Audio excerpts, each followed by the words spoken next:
Les gens ils connaissent parce que c'est des motifs quand même, c'est des motifs qu'on retrouve chez nous, c'est des motifs berbères qu'on retrouve dans nos maisons, dans la mienne. Dans ma maison, il y a des motifs comme ça, à base de dessins berbères. Et les gens, ils ont compris, parce qu'il y a derrière tout ça, il y a une histoire. Les vieilles, nos vieilles comprennent déjà la symbolique de ces points et de ces dessins. Et pourquoi il a été compris et bien accueilli ça? Parce qu'il a joint aussi ses écrits, ce poème, qui a vraiment un grand sens pour beaucoup de gens ici. Surtout que le poème, il est rédigé par un poète du village. Ça parle un peu de notre culture et tout. Et c'est parti pour durer. Parce que les gens croient que ça vient de nous.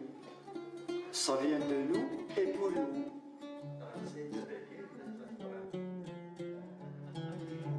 C'est une note, enfin ça, c'est une note à tableau.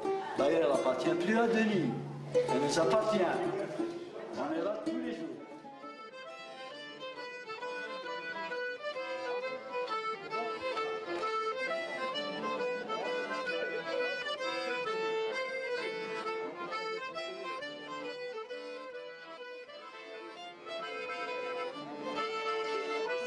Et demain, on fait la suite.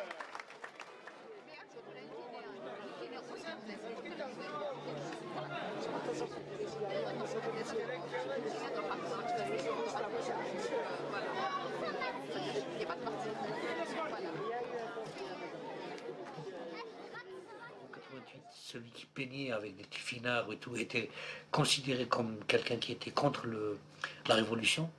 Donc il fallait respecter le parti unique, la langue, la religion, l'islam, l'arabe et l'arabité et le FNN, quoi. Et tout ce qui sortait de là n'était pas toléré. Mais lui n'a jamais écouté ça. Donc il n'a jamais changé sa façon de voir ni sa façon de travailler. On l'a suivi dans cette démarche-là parce qu'on la partage entièrement. Il a emprunté une voie qui était à peine en train d'être tracée. Lui, il a continué le défrichage de cette quête du symbole, cette quête du signe, cette africanité.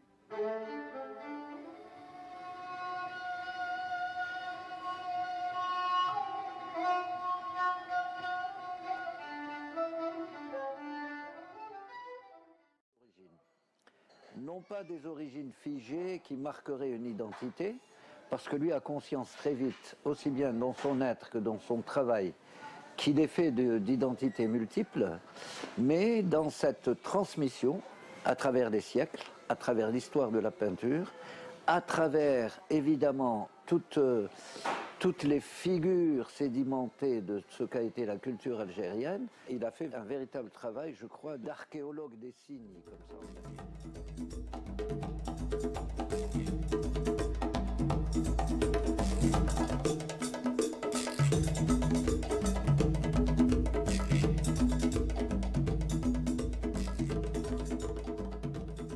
Toutes les manifestations, toutes les marches qu'il y a eu sur Alger, je peux vous dire que 95% des banderoles et des pancartes ont été faites aux Beaux-Arts, par des étudiants des Beaux-Arts.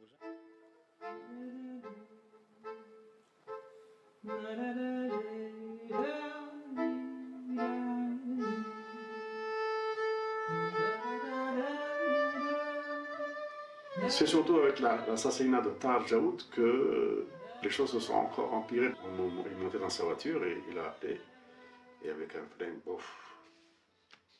Je ne sais pas s'il y a un exil qui a le goût du miel, mais pour nous, ça a été un goût effectivement très amer.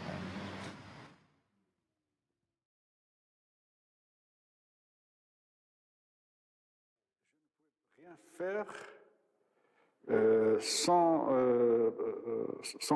que mon travail soit lié avec ce qui se passait de l'autre côté de la mer.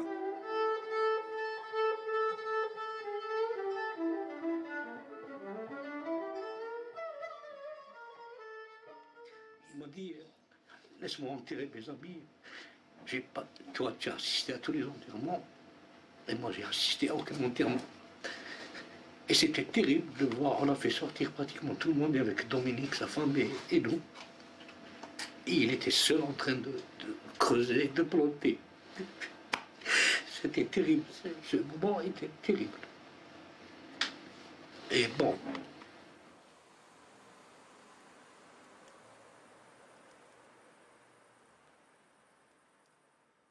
À l'occasion de cet événement, j'ai demandé de me permettre d'intervenir sur un engin qui, pour moi, symbolise hommage à tous ceux qui ont fait de l'Algérie ce qu'elle a pu être jusqu'à présent, contre vent et marée.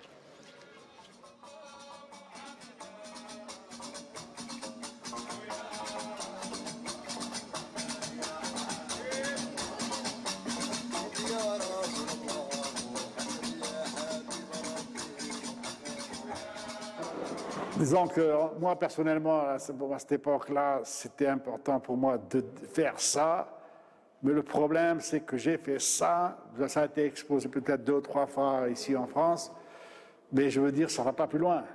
Le vécu de cette œuvre, c'est quoi? Ou de celle-là, c'est quoi? De rejoindre un rouleau, machin, et puis de se trouver dans un placard. Ça rime à quoi?